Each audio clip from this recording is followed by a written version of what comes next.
Mike Pankow here from WindyCitySlam.com and the Windy City Slam podcast.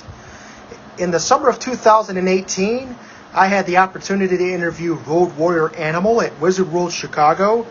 The following is a 5-minute conversation with the WWE Hall of Famer, Road Warrior Animal.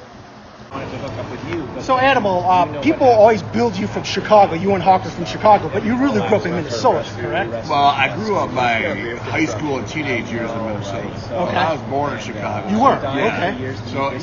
So we got roots here, man. We got family here. It's a great place, man. Some of the greatest fans in all sports in the city of Chicago. Everybody knows that. Spent a lot of time down on Rush and Division Street. Got myself in a lot of trouble. But hey, yeah, man. Chicago at heart, bro. But I had the choice to say where I was from. I wasn't going to say Minneapolis. I was definitely going to say Chicago. So, what part of Chicago? Well, South Side. South Side? Yeah. Did you go? You went to high school in Minnesota, right? Yeah. My dad worked for Honeywell, man. My dad got a job transfer, became vice president of operations at Honeywell. So, got to go where the old man goes, bro. Yep. It's my bread and butter right back then. But yeah, man. So we that's where I ended up meeting Hawk in Minnesota. We all bounced together at the same bar, and the rest is history. We all went to wrestling camp.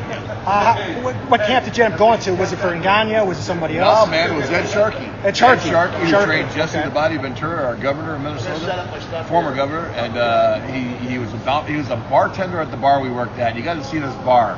You had Hawk, myself, Ravishing Rick Rude, Smash and Demolition, Scott Norton of the NWO, and Hawk and myself were there. And he says, "Hey, I'm going to do a wrestling camp. You guys want to do it?" And I said, "Well, I don't know, man. Pro wrestling, we'll see." And then, bam, we all said, "Okay, we'll do it." I actually was training for a tryout. My ex-coach in college was getting me a tryout with the New Jersey Generals or some team in the USFL. And I said, "Okay, I'm training for that anyway. Training for wrestling camp couldn't hurt." So it all worked out good. Yeah, so then you went on to, big glory in the NWA, AWA, WWF. You won all 3 of those tag team titles. Pretty sure you guys were the first team to ever do that. First and only team to ever. Only team to ever do that. Yeah. What kind of pride does that give you, when Hawk was still around? What kind of pride did it give him, too? Hawk and I won some 22 world titles over. I don't think any tag team has come close to that or will ever match it because there's not enough companies around to do it.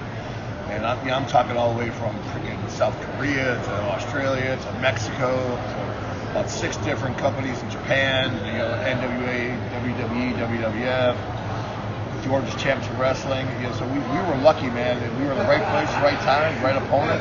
And Hawk and I just clicked. It's a thing that I call in the wrestling business called the it factor.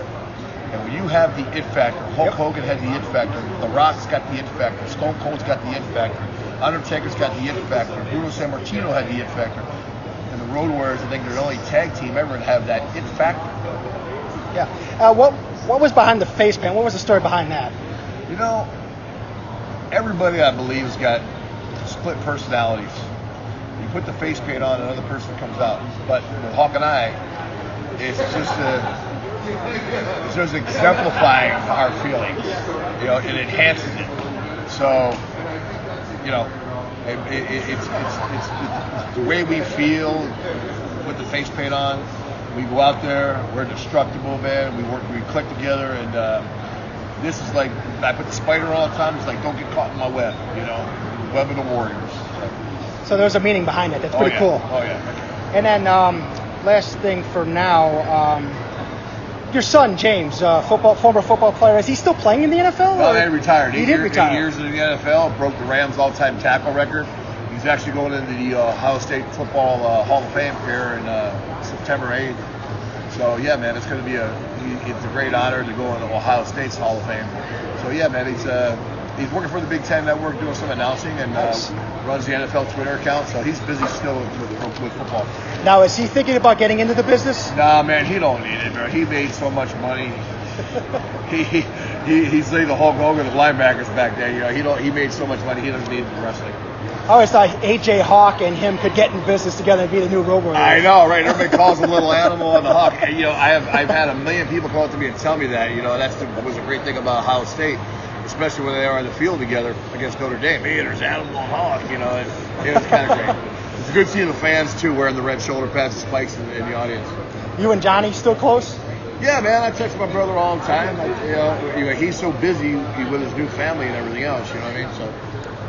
All right, thanks so much. All right, bro. Appreciate it.